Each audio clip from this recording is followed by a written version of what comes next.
Pour le dernier numéro de son magazine, Sophie Davant est partie à la rencontre de Mireille Dumas. Cette dernière s'est confiée comme jamais sur tous les aspects de sa vie privée et professionnelle. Elle a notamment évoqué le très gros défaut qui a failli lui coûter sa place en télévision et sur lequel elle a dû travailler quotidiennement. La carrière et la réputation de Mireille Dumas ne sont plus à faire. Aux commandes du magazine de témoignages intitulé Vie privée, vie publique pendant plus de 10 longues années, l'animatrice est devenue l'un des visages les plus emblématiques du paysage audiovisuel français dans les années 2000, au point même d'être surnommée la psy du PAF. Si elle est aujourd'hui plus discrète, elle ne reste pas moins inactive puisqu'elle a réalisé plusieurs portraits de célébrités telles que Françoise Hardy et Brigitte Bardot.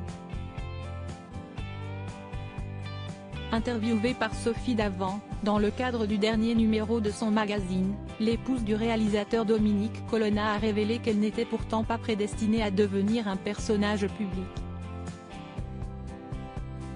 Il faut dire qu'à l'époque où elle n'était encore qu'une jeune enfant, Mireille Dumas était victime d'une timidité maladive qui l'empêchait de prendre correctement la parole devant plusieurs personnes. Je n'aurais jamais imaginé, petite, devenir journaliste un jour. J'étais une enfant très timide, je devenais écarlate dès que je parlais en public, l'oral me faisait très peur. A-t-elle expliqué face à Sophie Davant. Une phobie d'enfance qui n'a fait que se renforcer en raison d'un gros défaut de prononciation. J'ai même dû corriger un cheveu sur la langue en prenant des cours de théâtre, a-t-elle ensuite dévoilé. Avec les années et l'expérience professionnelle, Mireille Dumas a appris à dompter son cheveu sur la langue. La timidité, quant à elle, s'est un peu estompée mais est toujours bien présente dans le quotidien de la journaliste. Je vais très facilement vers les gens, et vice-versa, mais ma timidité est restée.